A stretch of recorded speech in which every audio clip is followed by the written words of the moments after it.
जैसे कहते हैं कि जो आईब्रो होती है और पलक होते हैं वो पसीना रोकने के लिए बने होते हैं, और हमको पसीना इतना आता है कि आंखें भी पसीने से भर जाती हैं। अब देख रहे हो आप, आंसू तक निकल आते हैं, इतनी जोर से पसीना निकलता है और आंखों में भर जाता है, फिर आंखों में भी लगने लगता है। दोस्तों, डेली चलना और बार बार चलना उतना ही मुश्किल होता है जितना चाय को बार बार गर्म किया जाता है और उसके बाद चाय ख़त्म ही हो जाती है। तो उस तरह धीरे धीरे हम भी ख़त्म से ही होते जा रहे हैं। रात को मैं कहाँ सोता हूँ वो मैं आपको दिखा देता हूँ। ये देखिए, कोई भी हो, गरीब इंसान कहीं भी सो जाता है, उसी तरह से मैं भी सो जाता हूँ। भैया ने दिन में मुझे खाना खिलाया, 2 बार चाय पिलाई थी, 1 बार यहाँ पे पिलाई थी, बिस्किट खिलाया, तो उन्होंने हमारी काफ़ी ज़्यादा हेल्प की थी।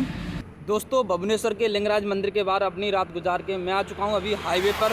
करीबन 3.5 किलोमीटर पैदल चला हूँ और पैदल चलकर अभी हाईवे पर ही पहुँचा हूँ। और यहाँ थोड़ी सी छाँव में रुक गया हूँ क्योंकि सुबह धूप तो यहाँ पर निकलने लगी है, पर फिर भी पसीने से हालत ख़राब हो गई थी, तो थोड़ा सा यहाँ पर रुका हूँ। अब देखता हूँ यहाँ से कोई लिफ्ट मिल जाती है कि नहीं मिल जाती। ये जो हाईवे है वो कोलकाता टू चेन्नई वाला है, और यहाँ से मैं कोलकाता के लिए निकलता हूँ और वहाँ से निकलूँगा फिर गंगा सागर के लिए। तो मैं देखता हूँ यहाँ से कुछ मिल जाता है कि नहीं तो मैं पैदल चलता हूँ और आगे से कोशिश करता हूँ कुछ मिल जाए। रात को मैं कहाँ सोता हूँ वो मैं आपको दिखा देता हूँ। ये देखिए, कोई भी हो, गरीब इंसान कहीं भी सो जाता है, उसी तरह से मैं भी सो जाता हूँ।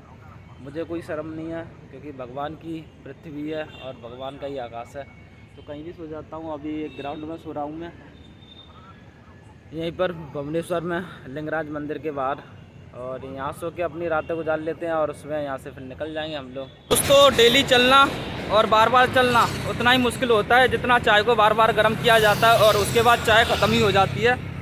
तो उस तरह धीरे धीरे हम भी ख़त्म से ही होते जा रहे हैं क्योंकि हालत ऐसी है जो आप देख ही रहे हो चेहरे पे। गर्मी भयंकर है, फिर भी हम चलते जा रहे हैं और अपनी यात्रा आगे की तरफ बढ़ते जा रहे हैं। यात्रा तो पूरी होगी, अभी नहीं तो थोड़ा बहुत समय लग जाएगा, पर पूरी करेंगे। तो निकल रहे हैं हम लोग यहाँ से भुवनेश्वर से कोलकाता टू गंगा सागर। तो पहुँचता हूँ मैं। गर्मी तो है और चलना नहीं रुकते क्योंकि चलेंगे जब भी कोई हेल्प करेगा, ना चलेंगे तो कोई सहायता भी नहीं करता हमारी। तो देखते हैं कोई मिलता है लिफ्ट वाला या नहीं। चलना अपना जारी रखते हैं हम लोग। मैं पहुंच चुका हूं कटक। करीबन भुवनेश्वर में 12 किलोमीटर मुझे चलना पड़ा क्योंकि सिटी में क्या है ना, लिफ्ट नहीं मिलती। तो बाद में फिर सिटी से निकलने के बाद एक मैक्स वाला मिला, उसने मुझे यहाँ पर कटक में छोड़ दिया है और कटक में अब फिर से पैदल चलना पड़ रहा है। यानी कि सिटी में इतना ज़्यादा पैदल चलना पड़ता है, बहुत ज़्यादा। और एक चीज़ और आपको बता देता हूँ मैं कि जैसे कहते हैं कि जो आईब्रो होती है और पलक होते हैं वो पसीना रोकने के लिए बने होते हैं, और हमको पसीना इतना आता है कि आंखें भी पसीने से भर जाती हैं। अब देख रहे हो आप, आंसू तक निकल आते हैं, इतनी जोर से पसीना निकलता है और आंखों में भर जाता है, फिर आंखों में भी लगने लगता है। तो इस तरह से हमारी यात्रा चल रही है। काफ़ी ज़्यादा मेहनत भी करनी पड़ रही है और थोड़ी प्रॉब्लम होती है, कष्ट भी होता है, पर कोई बात नहीं। यात्रा तो हम करते रहेंगे क्योंकि भगवान जी हमारे साथ हैं। सुख दुख तो आते जाते रहते हैं, बस यात्रा सफल हो जाए। और बहुत सारे लोग हैं जो बिल्कुल सपोर्ट नहीं करते, वीडियो तो देखते हैं, वीडियो भी नहीं देखते लोग। तो भाई लाइक कमेंट शेयर जो भी करना है कर दिया करो यार। इतनी मेहनत हर कोई नहीं कर पाएगा जितनी मैं कर रहा हूँ। इस गर्मी में लोग घर पे बैठे रहते हैं और मैं गर्मी कुछ नहीं देख रहा।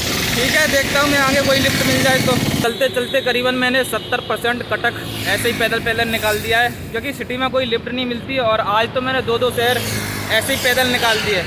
पहले तो भुवनेश्वर और दूसरे ये कटक। और कटक को निकल के पूरा जो पुल है यहाँ का नदी का, उसके निकलने के बाद मैं हाईवे पर खड़ा हूँ। अब देखता हूँ कोई लिफ्ट मिलती है क्यों नहीं।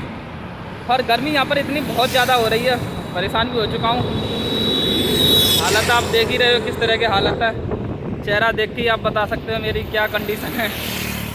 तो बहुत ज़्यादा हो गई है, बाकी दिक्कतों का भी ज़्यादा सामना करना पड़ रहा है यहाँ पर। अब लिफ्ट मिल जाए तो ठीक है, वरना तो बहुत मुश्किल हो रहा है। गर्मी बहुत ज़्यादा है और इतनी ज़्यादा है कि कुछ कह नहीं सकता, मैं बर्दाश्त नहीं हो रही। क्योंकि आप सोच ही सकते हो कि मैं इतनी दूर पैदल चल के आ रहा हूँ, तो शायद कितना किलोमीटर और कितने घंटे चल के मैं यहाँ पर पहुँचा हूँ। दोस्तों, दिन में काफ़ी ज़्यादा चलने के बाद धूप में मैं परेशान हो गया था। फिर आगे जाकर एक ट्रक खड़ा हुआ था, तो उन भैया से मैंने पूछा था कि भैया आगे तक लिफ्ट दे दोगे या नहीं दे दोगे। तो भैया ने मुझे लिफ्ट दे दी और भैया जा रहे थे कोलकाता। तो मैं भी अब उनके साथ कोलकाता ही जा रहा हूँ, और जहाँ तक है शायद वो मुझे छोड़ ही देंगे। ये पीछे ट्रक खड़ा हुआ है। और सही बात मैं एक चीज़ और बताऊँ, उन्होंने मुझे दिन में खाना भी खिला दिया था, शाम को चाय पिला दी थी, और एक बारी और रुके हैं चाय पिलाने के लिए। शाम के करीबन 7:30-8 बज रहे हैं अभी, मैंने देखा नहीं है टाइम। बाकी ये शायद मुझे पहुंचा देंगे, क्योंकि मुझे भरोसा है, क्योंकि ये भगवान के बहुत ज़्यादा भक्त हैं, ऐसी इनकी बातों से लग रहा था। और मैंने ऐसा ट्रक देखा है पहली बार कि सबसे ज़्यादा इस ट्रक में भगवान जी की फ़ोटो और तस्वीरें लगी हैं, और कई सारी मूर्तियाँ भी रखी हैं। तो काफ़ी अच्छा लगा मुझे इस तरह के लोगों से मिलना, और इस तरह के मुझे कई सारे लोग मिले हैं ट्रक वाले, काफ़ी अच्छा भी लगा मुझे उनसे। और शायद वो मेरी वीडियो भी देख रहे होंगे, क्योंकि उन लोगों ने मेरा चैनल सब्सक्राइब कर रखा है। तो ठीक है, अब इनसे तो काफ़ी ज़्यादा मुझे सहायता मिल गई, तो आगे चलते हैं। बाकी आगे की चीज़ें मैं आपको आगे दिखाएंगे। तो भैया ने मुझे ट्रक से लिफ्ट दी थी, और लिफ्ट देने के बाद अभी हम कोलकाता से करीबन 40 किलोमीटर पहले है ना, तो 40 किलोमीटर पहले पहुंच चुके हैं। और अभी हम रुके चाय वगैरह पी। भैया ने दिन में मुझे खाना खिलाया, 2 बार चाय पिलाई थी, एक बार यहाँ पे पिलाई थी, बिस्किट खिलाया था। इन्होंने हमारी काफ़ी ज़्यादा हेल्प की थी। और यहाँ से ये सुबह जाएंगे। बाकी इन्होंने एक जानने वाले की गाड़ी है यहाँ पर मैक्स, तो वो मैक्स है, वो कोलकाता तक जाएगी, तो अभी रात में मैं पहुँच जाऊँगा आराम से।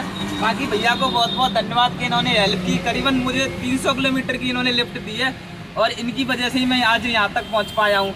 बाकी भैया बहुत अच्छा लगा आपसे मिलकर। ठीक है भैया, मिलते हैं आपको आगे। राम जय श्री राम।